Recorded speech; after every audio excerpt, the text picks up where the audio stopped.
I'll steal Julian Schultz's words to try and provide some context for tonight. The very notion of national identity has become the last refuge of marketers and scoundrels. But everyone comes from somewhere and has, as the price of citizenship, an unstated obligation to try and make it a better place. The Uluru Statement from the Heart described this as a fuller expression of Australia's nationhood. And Julian argues that the theatre still has, and it had in the past, a special role in that mission. Or more succinctly, as Julian says, to read the plays of the nation is to read the nation. Good evening, everyone.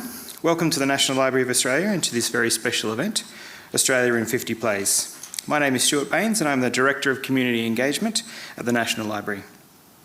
I'd like to acknowledge Australia's First Nations people as the traditional owners and custodians of this land, and give my respect to their elders, past and present, and through them to all the Australian Aboriginal and Torres Strait Islander peoples. We are thrilled to have people watching tonight on the stream at home, whether that be on Facebook or YouTube, but we're also really thrilled for those of you who have made it into the theatre tonight. There's lots of things to think about when we gather publicly at the moment, not least of which is the cold, but certainly that's not the most important. So thank you for making that effort and that decision to come here tonight. Julian Meyrick's book is an insight, here it is for those of you on the stream, is an insight into the remarkable relationship between Australian drama and our identity.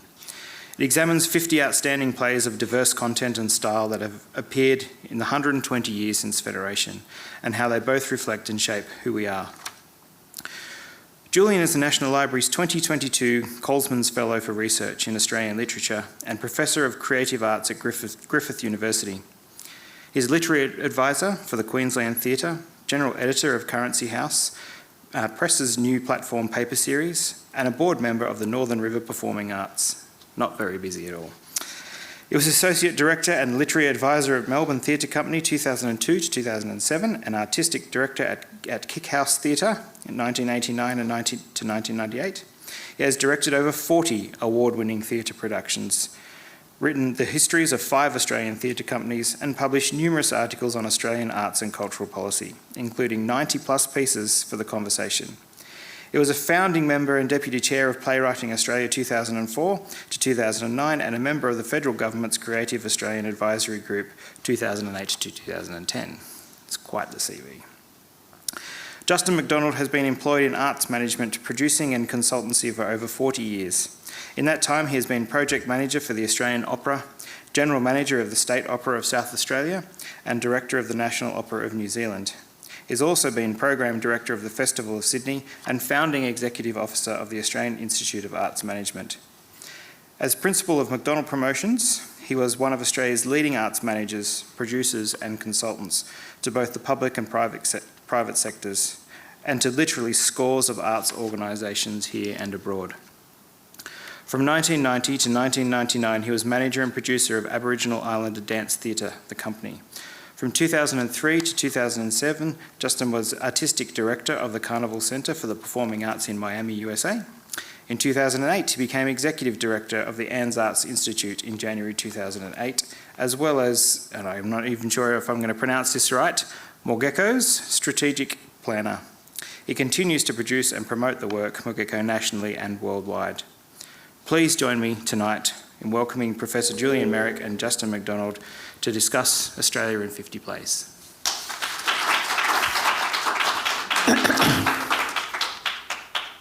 Julian, I don't know about you, but I always feel quite exhausted just hearing my own biography. I get a bit weary too.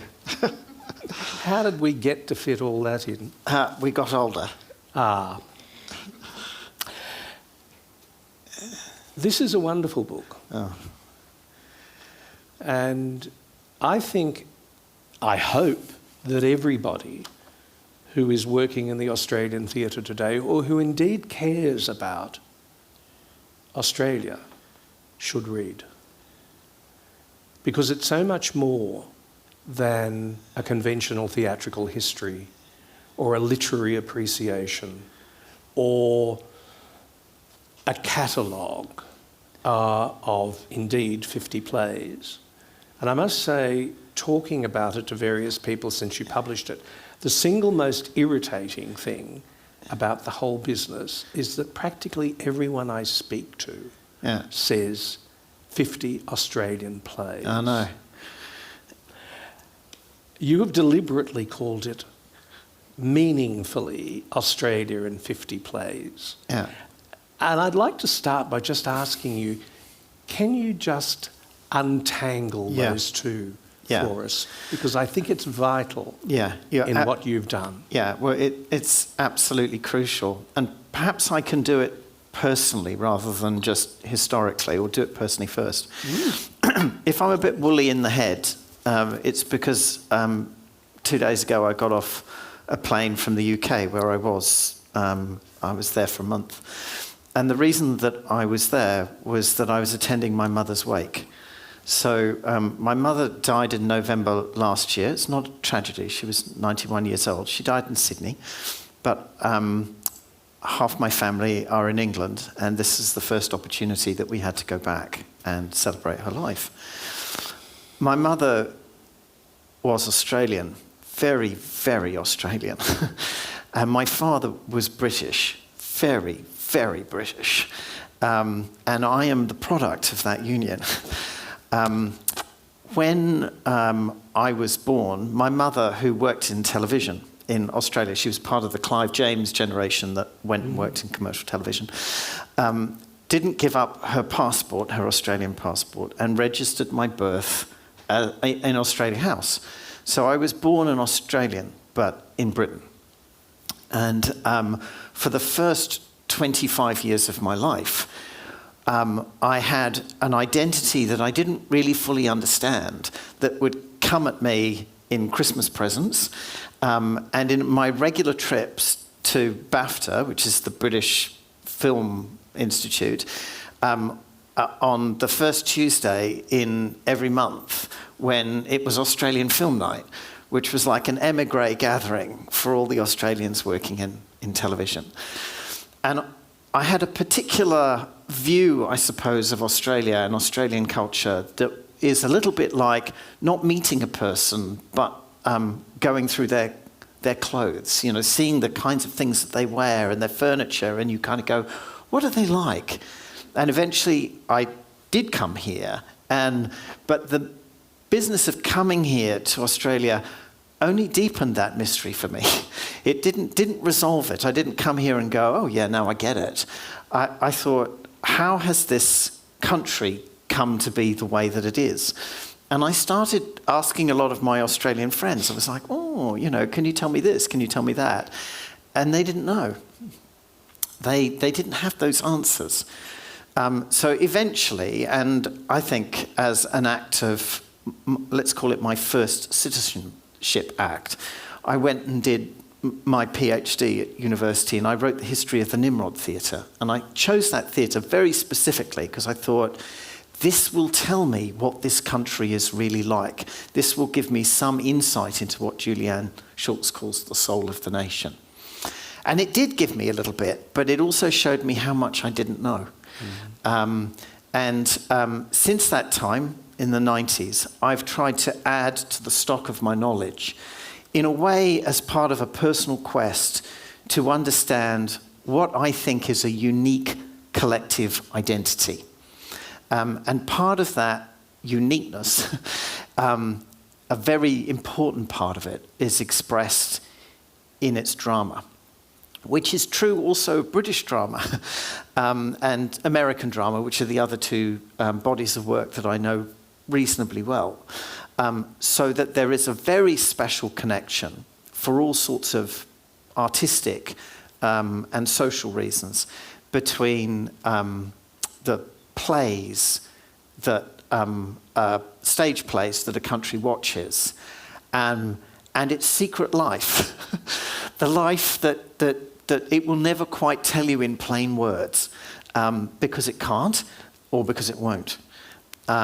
And so that's why I wrote this book. I needed to step back and take the whole picture in, because, you know, to tell the story of the Nimrod Theatre is basically to look at a 15-year chunk between 1970 and 1985. And interestingly enough, that book is really 8 15-year chunks, stuck together. And I didn't choose that unit in advance. It just seems to be the way, kind of bodies of work in the theatre operate, which is kind of half a generation when you think about it. Generation being sort of 30 years typically. So this is a chunk of that. So it's a book that comes out of an extremely personal quest. And that's why it is not called 50 Australian plays, because that is not a quest. That is, as you rightly say, that is a title in a catalogue. But the moment you reverse it, you make it transitive. You make it something that you do. You read the plays in order to explore the idea of nationhood, and then you use the idea of nationhood in order to illuminate the plays. Nevertheless, time is really very important in this, isn't it? Yeah. And you've set it, as you say, in a series of episodes on the one hand, which would seem to dissect that century pretty well. But on the other hand, there is an enormous flow from one to the other. There's an extraordinary... And I must say, to my reading, absolutely surprising continuity, repetition, characters, ideas, and what you said a moment ago, secrets that progressively emerge and then sink again from one generation to the next. And am I reading that right? Totally. Is that... Absolutely right. I mean, the continuity of it as a body of work is kind of like a miracle. It is certainly a revelation, and it was certainly a revelation to me when I wrote the book, because I wasn't sitting in my kitchen going, oh, all these things fit together like a Lego bricks. I was just kind of going, well, let's have a look. Yeah. And given the enormous trauma of the 20th century, and we can come back to that, because I think that's a key issue. Nobody ever thinks of the 20th century as anything other than over. But if you talk to a historian, and I suppose I'm one of those, most of them will kind of go, no, it's not over. Not by a long chalk, because the reverberations of it continue to play out. But given that extraordinary, the extraordinary heterogeneity of the century, the different things that it's filled with, then in some way, like an arc of an arrow, the preoccupations of Australian drama continue over that 120 years. Not necessarily in a pure form, they transpose a little bit, but nevertheless they cohere to an astonishing degree. So just to give you one kind of quick example of that, I reckon about half those plays, if not maybe even more, are all either talking about, recreating, or in some way processing the history of the country. It's like the first thing that a playwright does when they want to talk about what's happening now is they find something in the past to talk about. Yes. So that this, it's like a stitching, knit one, purl one. As they go forward, they also go back. And, one of the most beautiful quotes in the book, not from me, but from the Indigenous artist Gordon Bennett. I remember seeing this at the Brisbane gallery, at the Queensland Gallery, in a Gordon Bennett exhibition, just a huge white canvas with the black words written in the middle of it, no future without a past. And that dynamic of going forward and going back at the same time is something that all of these plays in their different ways do. And one of the things it seems to me that they constantly revisit, whether they be Indigenous or settler works, is trauma. Yeah. There is a constant, more than any other national body in English of plays that I can think of, is the revisiting of, again I say, pick up on your word, secret. Yeah. Trauma that is often secret. Yeah. Trauma that is often buried. Yeah. And it can be collective, community, national, or it can be individual reflective of something bigger. And I found that really revelatory, I must say, because I'd certainly never picked up any of those bits. And I kept on going back and thinking, did I read that correctly in the previous chapter? Yeah. And the thread was there. If you rock back on your heels, it's like those dreadful 3D pictures that I could never see in the newspaper, where you had to sort of squint and look backwards, and then suddenly it would be a dolphin leaping over a sun or something like that. Or how many monkeys in the tree. Exactly, and for me it was always just a kind of smear. But when you do step back with the plays, you rock back a little bit, you can see... you can see the trauma, and that is a very kind of elastic word. It describes, certain natural disasters for a start. So there's a fair number of those in the play, bushfires and droughts and so forth. Man-made disasters like the Depression and war. Psychological desuetude of one kind or another, isolation, and then political events. I think what I think now, and I didn't quite express this in the book because in many ways it came out of the book, but I think it's a good way of understanding Australian culture, and particularly its drama, as a version of the three-body problem. So I don't know if anybody's got a maths brain, but if you have three bodies that rotate around each other, then their orbits are not stable. You can't predict them. And the three bodies are First Nations culture, which has been here for thousands of years, the white settlement of Australia, which was violent, and then the successive waves of migration. And you can, in the plays, these all interact together and in an unstable way. And I think that particular interaction is unique, and it lends Australian drama a very particular hue, a very particular tenor and register of address. Just changing the topic a little bit, one of the things that equally astounded me was the sheer volume of material, the sheer volume of theatrical activity there was in past ages. I mean, at one stage, I think you quote another writer on the subject, or just in the period 1914 to 1918, there was something like 350 plays produced in Melbourne alone, of which 200 were being produced for the first time. That was a staggering statistic. And I mean, I thought, this can't possibly be true. Yeah. But clearly it is. Yeah. Yeah. I mean, that is just simply a remarkable... I mean, if you sat that down in one of the major European or even North American cities of that age, you would think, wow, that's a lot. If you said 350 plays were produced in New York between 1914 and 1918, that itself would be an astonishing thing to hear. That it was in Australia, in Melbourne at that time, is staggering. Yeah.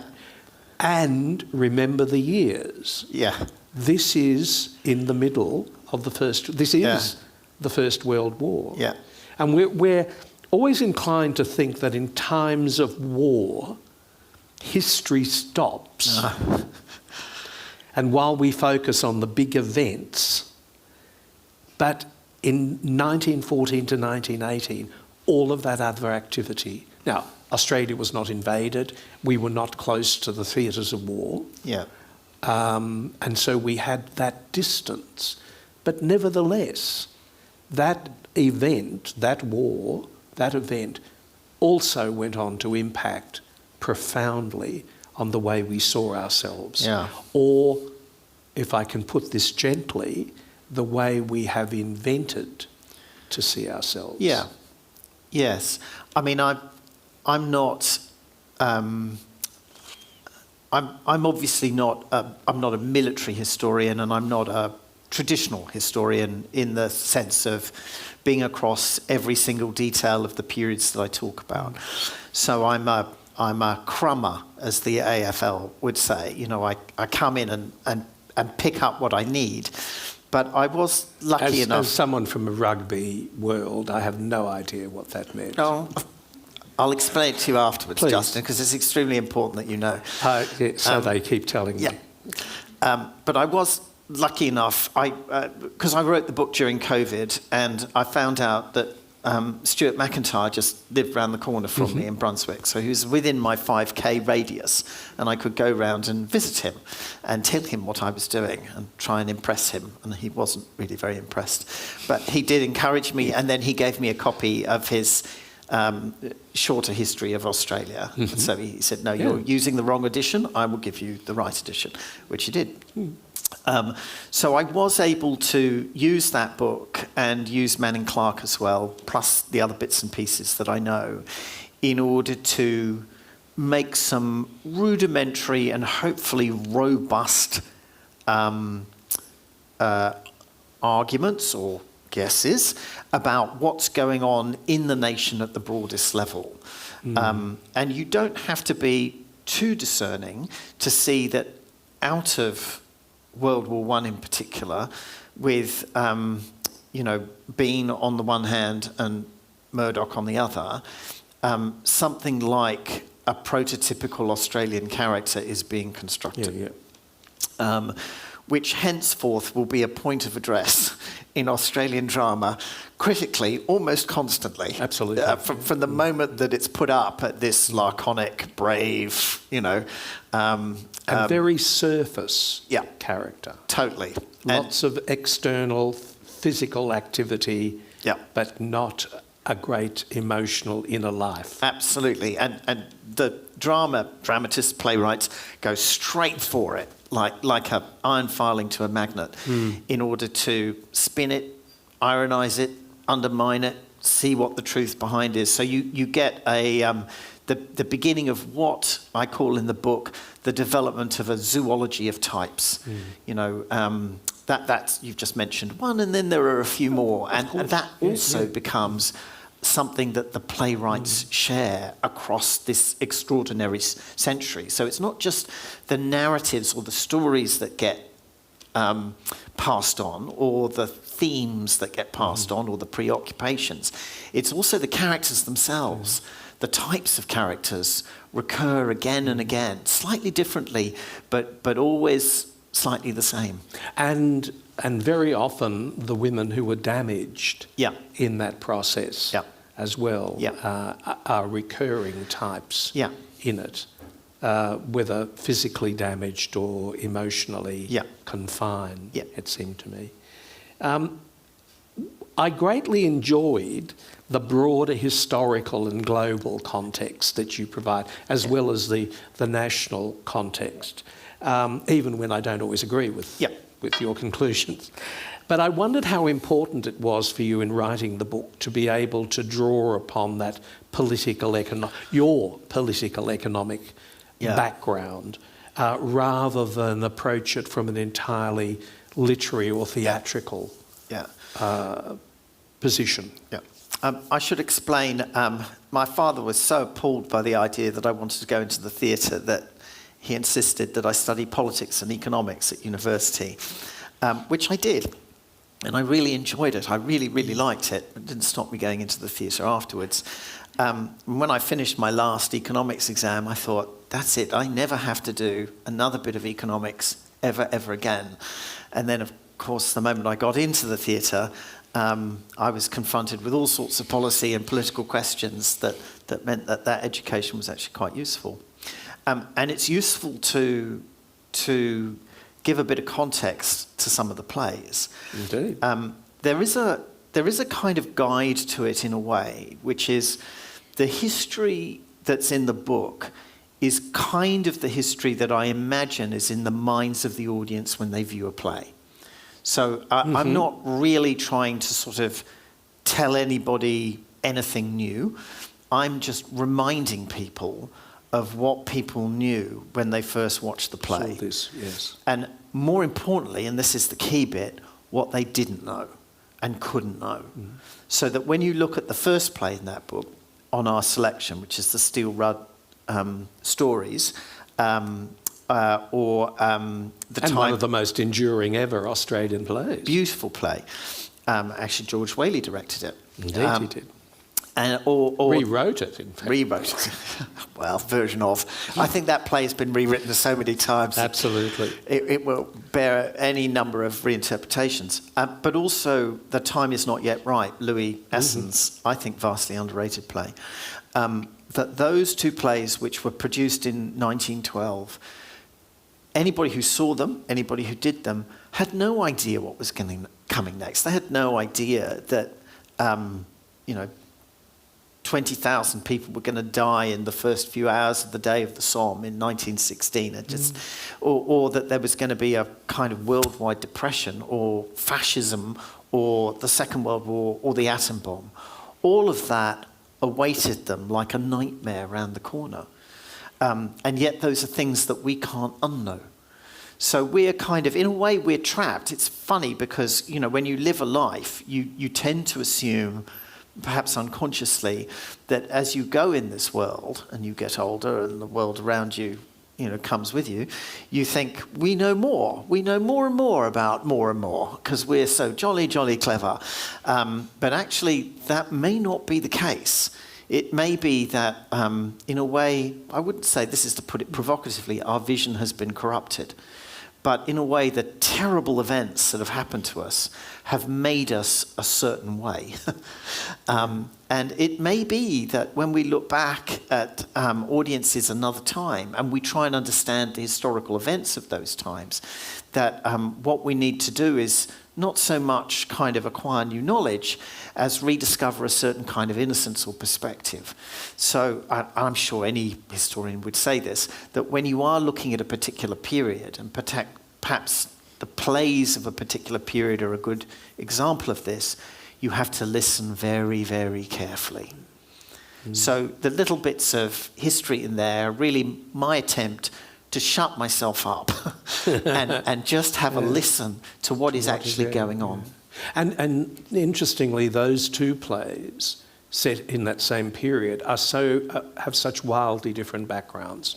One set in a very sophisticated Melbourne, almost upper class milieu. On the other hand, on our selection, speaking for itself. But we're inclined to think that, looking back, with a long look back, that anything set outside of urban Australia at that time had a kind of Jindy Warrawak feel about it. Whereas the Steel Rud play is in itself also very sophisticated. Oh my God, absolutely. At rural living. At that alternative to the Melbourne society, which is about modernity and looking forward and critiquing society then. And these people critiquing society in a rural setting, but with entirely different parameters, as it were. I found the juxtaposing of those really remarkable. Oh, it's fascinating because in many ways, Time Is Not Yet Ripe, which is, set of the political class, and there's a kind of deacon figure in it, and suffragettes, and all of those movements of the day. All of those kinds of things. And yet, when it comes down to it, the politics sort of disappears out the door because he's more interested in the marriages and who loves who. Whereas Steel Rud, which on our selection is full of gags, basically, but ends with. Not only ends with, is infused with this paean to democratic Australia. And when you read the play and then you consider that, I think I'm right. I've said this a few times. I'm pretty sure I'm right about this. In the 12 years that play was continually being revived, roughly 25% of the Australian population saw that play. So that is an extraordinary proportion, seeing and hearing that message. And the politics of that play are so much more real than the politics of The Time Is Not Yet Right. There's a wonderful speech at the end of the first half, I don't know if it's the end of Act 1, I can never remember, where Dad Rudd, who is a selector, has lost everything, absolutely everything. So it's a classic ha ha ha ha bonk. You know, like Yes. you've just been laughing away, and then suddenly the villain of the piece has robbed Dad Rudd and the family of absolutely everything. And he's got this wonderful speech where he kind of goes, "I will endure." So they popped this amazing political speech in the mouth of a working class character in a play that is basically a laugh out loud comedy until the politics starts to infuse the drama right through the second half. And that makes it such a great mix because you're kind of laughing your way into democracy. And why not? At one point you write, every character in a play steps on stage twice. Once as a singular individual, once as a representative of a type. And you referred to types earlier this evening. The notion of types frequently recurs in your treatment of the plays. But would you say that is more characteristic of Australian drama than that of the other English-speaking dramas we've talked about? The other national traditions of drama? Yeah, that's a very interesting question.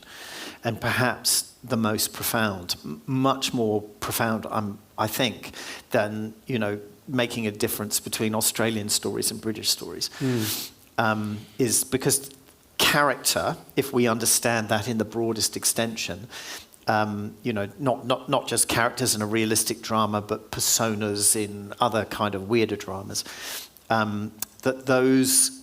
that function within a play is the thing that harvests and keeps the feelings and this secret life that we've been talking about. Yes. So when I say a character steps onto stage twice, I'm not saying anything particularly clever. All I'm saying is that when you watch a play, Summer of the 17th Doll and Barney and Rue come on, you see simultaneously two men with individual personalities, and then you kind of see cane workers of a certain era. Your brain automatically does that double mapping. And I'm tempted to say if we didn't do that double mapping, we'd never argue about plays. But we argue endlessly about them because we talk about their meaning and what they represent. And what we often mean is, what is the relationship between this singular life that characters in a play lead and what it is that they represent. So that representative function is where, from a historical point of view, is where the meat on the bone is. You can look at that representative function and go, okay, this tells you something about how the wider society around it think. Yes. Because these are in some way typifications of traits or preoccupations or personalities that the society feels are meaningful and rich in some ways. And there's a swathe of them. So I do a little kind of pen portrait in the book where I kind of go, on the one hand, free spirits, on the other hand, oppressive tyrants. And one of the most interesting things is that some of the characters who are on the tyrannical end are the most compelling and attractive. So it's not always the case that the nice people are the people that your heart goes out to. Sometimes it's the most difficult that actually suck you in. One of the things that strikes me, and I don't recall that you made a big play of this, if you'll pardon the expression, and that is the way in which playwrights, certainly in more recent times, carrying on from the types issue, have tended in moments of stress, and I mean big stress, uncovering the secret, revealing the trauma, to resort to comedy. Yeah. To default to comedy, yeah. One might almost say, rather than, I would have thought, in other national dramas, if I can put it like that, to continue to resolve the tragedy. Yeah. And it's also very apparent in Australian film, that there's a sense in which there is almost a running away from those realities. Is that You might be being a little harsh. Okay. But it may be because of the way drama, as it were, has been sold to Australian audiences. Mm-hmm. So you mentioned that you know, the high production rate, that this is a country that's always gone to the theatre and gone to the theatre a lot. And most of it was pretty average, quite frankly.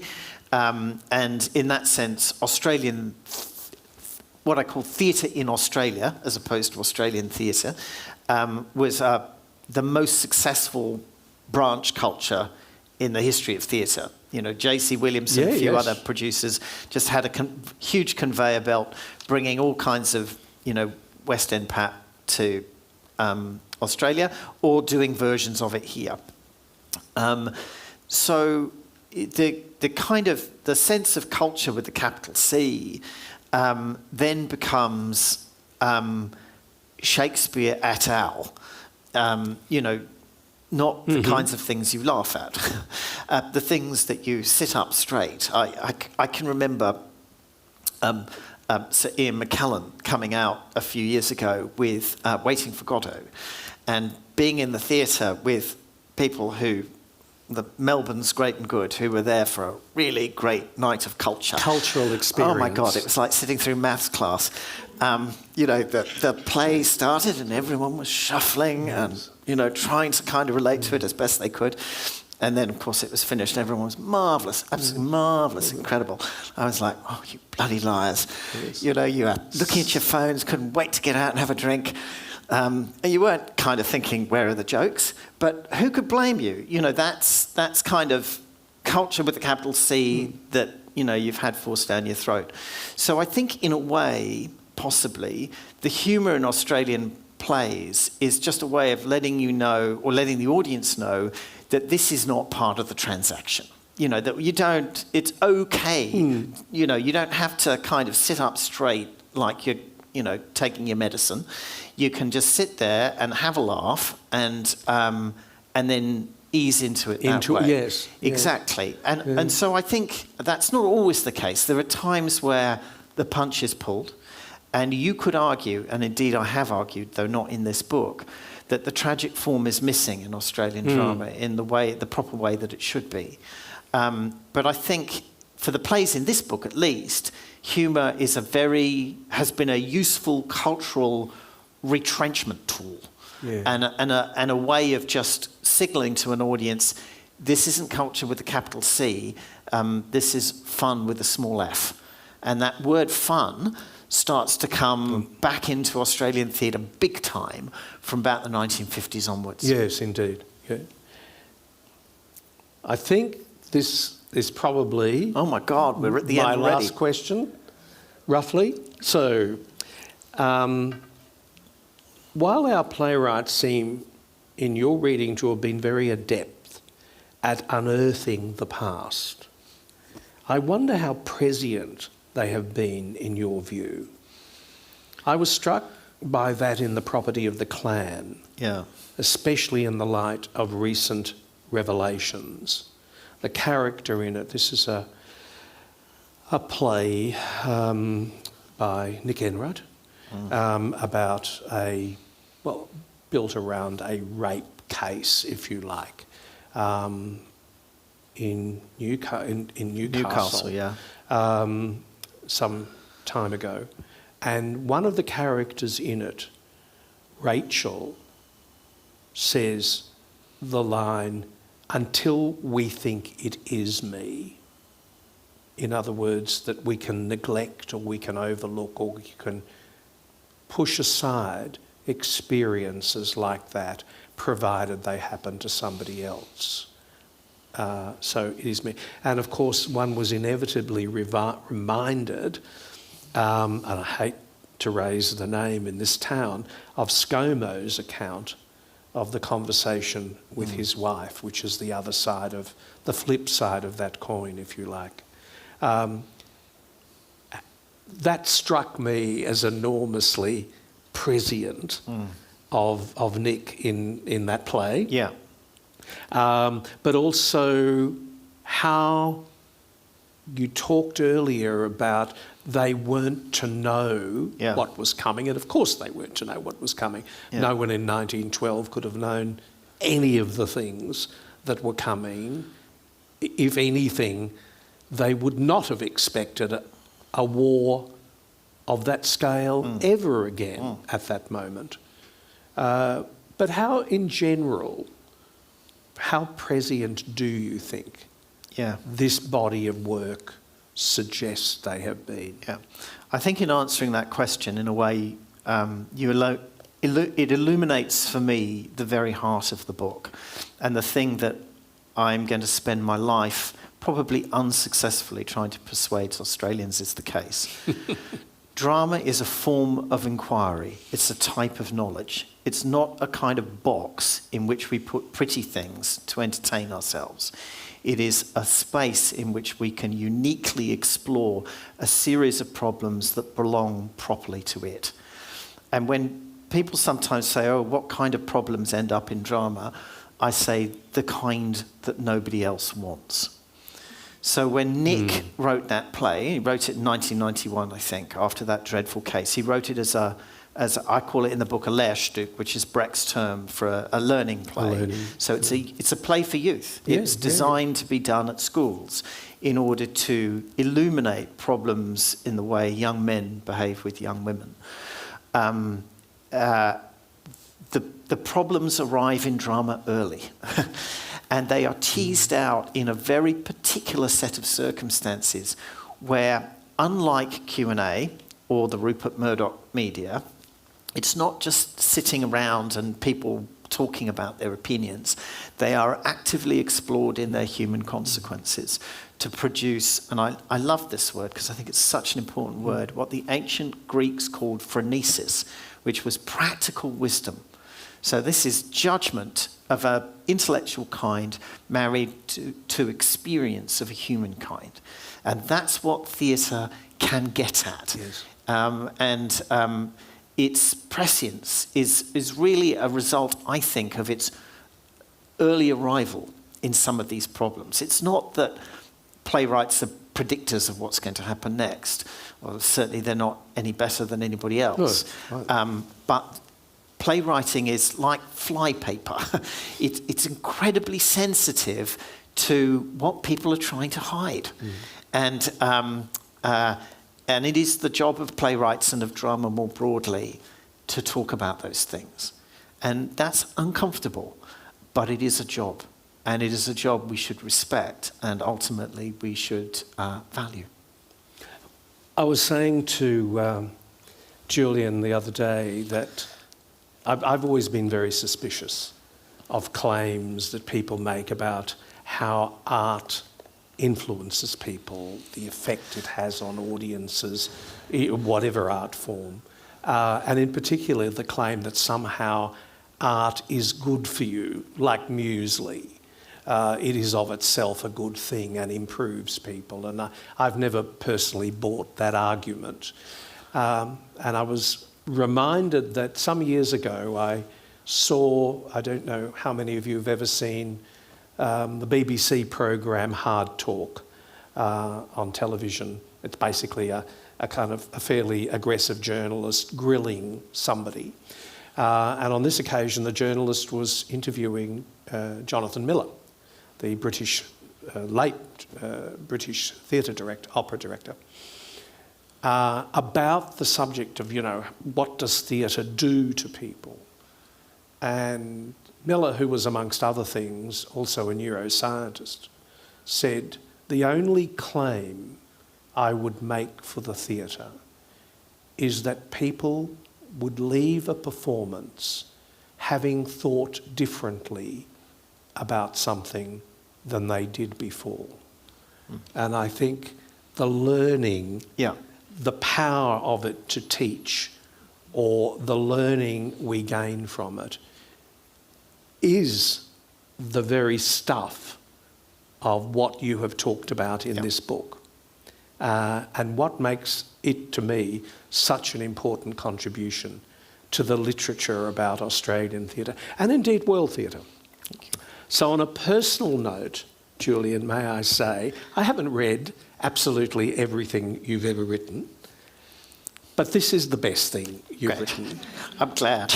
And I think it must be nice that the last thing you wrote is the best thing you wrote. It is. Well, you're only as good as your latest show. Absolutely. So thank you for that. Thank you.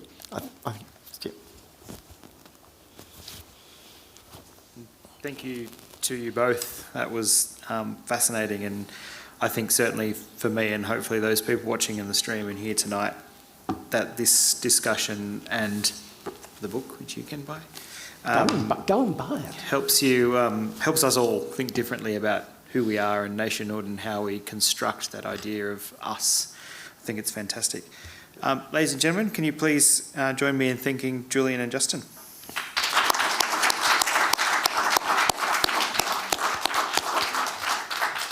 Now we do have time for some questions. For the benefit of the stream and anyone using the hearing loop, can you put your hand up, and we've got microphones coming around, and just wait till the microphone gets you before you ask your question. Oh, that's better. I can see you all now. Now the real This truth. is where you get to ask me awkward questions about plays that I've left out or forgotten or got the details wrong. So you can put me on the spot. Hi, my name's Alex. First of all, I quite enjoyed seeing Ian McKellen and Roger Rees in Waiting for Godot, so Perfect. there we go. Just in relation to what you were saying, I actually wanted to ask what plays surprised you in terms of what you included and then what they revealed about the Australian character or story. Yeah. Thank you. I think that I'll talk about a year that surprised me, which is 1942. So, like most people, I think, the default narrative of Australian theatre is that it begins in 1955 with the Summer of the 17th Doll, and that is such bollocks. It's absolutely not the case. And 1942, it produces four or five plays. I can't get right. Douglas Stewart's Ned Kelly, Dimphna Cusack's Morning Sacrifice, Charles Lansdowne, Fountains Beyond, and Lady in Danger by Max Afford. So four of them. And they are all different. They are all major in their different ways. They all have a place within the drama that is to come. They all reach out, so that I think I make this remark that if you want to understand the plays of Stephen Sewell, you have to understand Douglas Stewart's Ned Kelly, because it's the same voice of doom. So I think, and I wasn't looking for that. I was just, like most people, kind of heading towards 1955 and then kind of going, oh my God, there's this whole other country in 1942. And what's so extraordinary about 1942 is that, historically speaking, it's a terrible year for Australia. It's a year of fear, it's a year of deprivation, it's, for John Curtin in particular, the Prime Minister, of grinding anxiety about whether he can get the troops back in time to engage the war in the Pacific. So, Australia's down and struggling, and yet it is also one of its richest and most creative periods.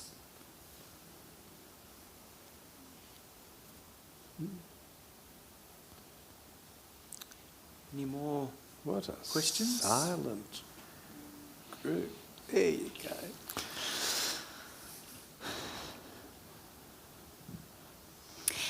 At the end of the book, you have a call to action, which is about putting on the national repertoire, put these plays on. Can you speak more about that? And I suppose, because sometimes, can you speak more about that, and also then the idea of an afterlife of a play? So by that call to action, do you think all these plays have an afterlife? Oh, totally. Absolutely. I was on the ABC radio this afternoon, and the lady who was interviewing me said, what's the best play? And I said, it's the wrong question. And then she said, okay, well, what's the most influential one? And I said, again, no, it just doesn't work like that. That's like saying, what's the best note on a piano? I don't get it. The repertoire is not a ladder in which you have, how many cherry orchards do you want to see in your life? I once went through the mental exercise of trying to work out how many Three Sisters I'd seen, just adding them all up together, all the sisters. I think I got to about 30. So I was like, oh, please, enough with Moscow. Even a great play, once every 10 years, thanks very much. So what are you doing the rest of the time? When I was the literary manager at Melbourne Theatre Company and having to, kind of help program the seasons, I would look at what American companies and British companies were doing. And roughly it was a third, a third, a third. Roughly it was about a third new work, a third classics, broadly declined, and then the other third was up for grabs. And in Britain and America, that third was occupied by reviving their own national dramas. They just did it as a matter of course, but we don't do it as a matter of course. For us, it's this big, big thing. So in my first year as literary manager at Melbourne Theatre Company, which is 2002, I went to my artistic director, Simon Phillips, and said, The Golden Age by Louis Nara is ready for restaging now. And yet it still took Australia until 2015 to get that play on. That is too long. And that was a sitter. And I used to bitch about it with other literary managers, and they would go, yeah, absolutely.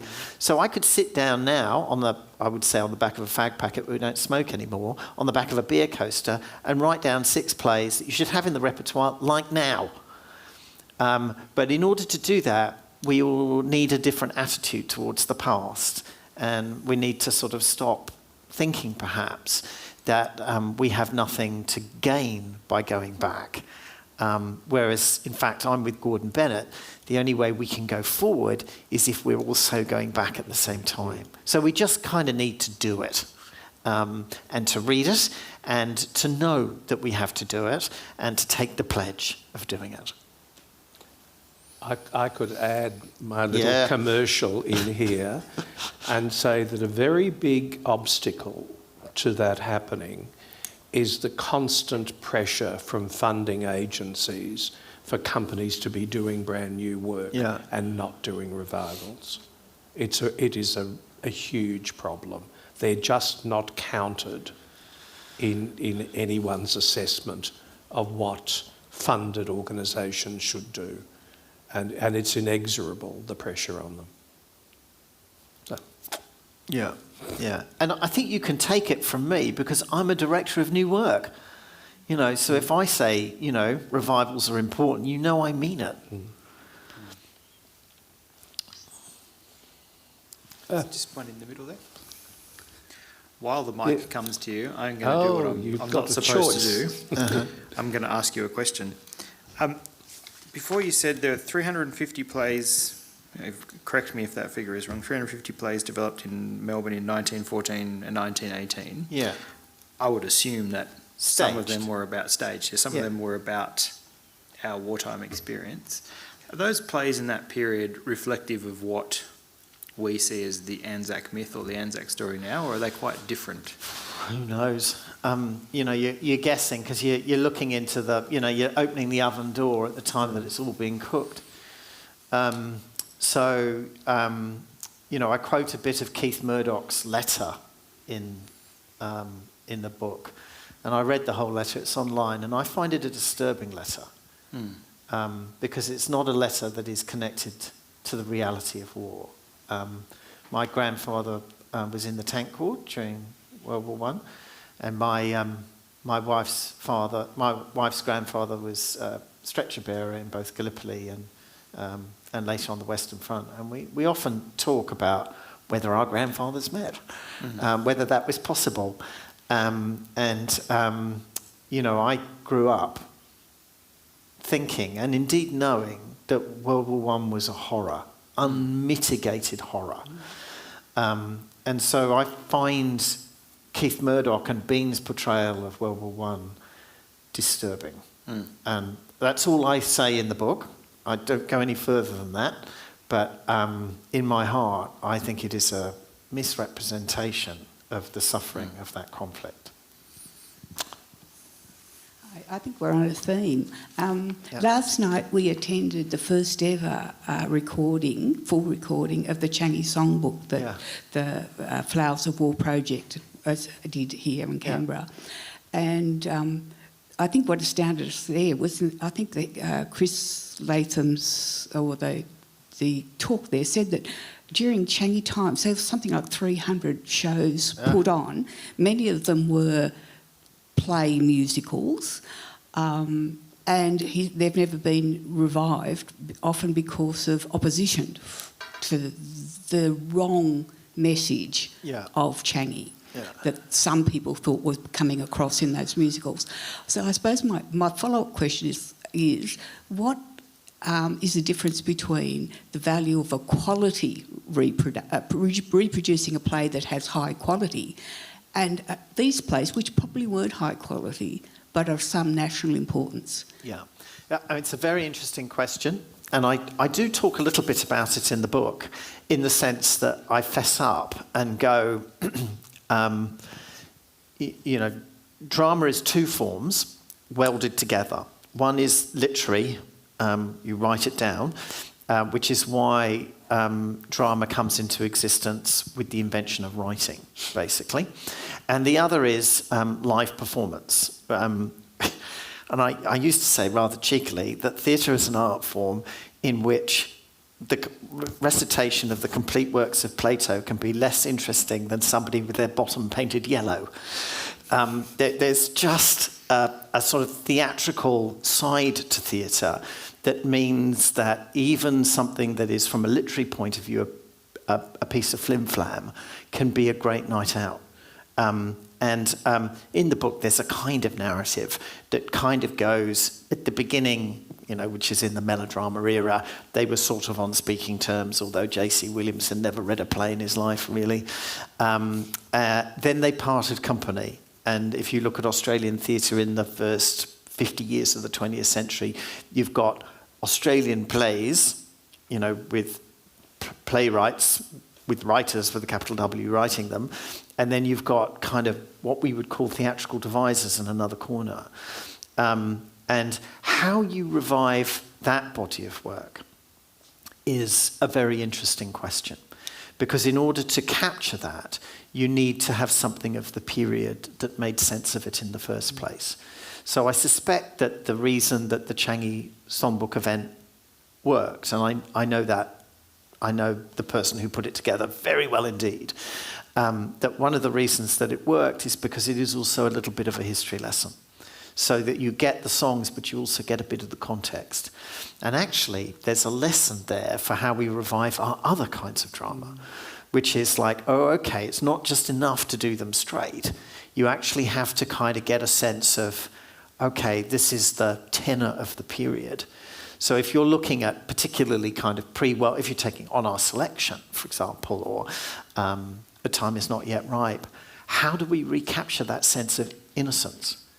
Or if we're looking at Ned Kelly, which was written in the middle of a war, how do you capture that sense of pressure?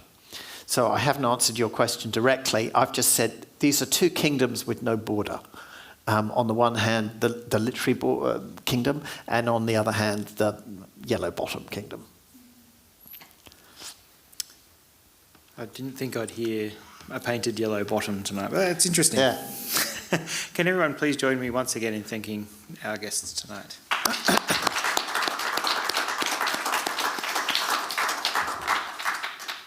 For those of you, particularly on the stream, here is the book, if we can zoom in on that book.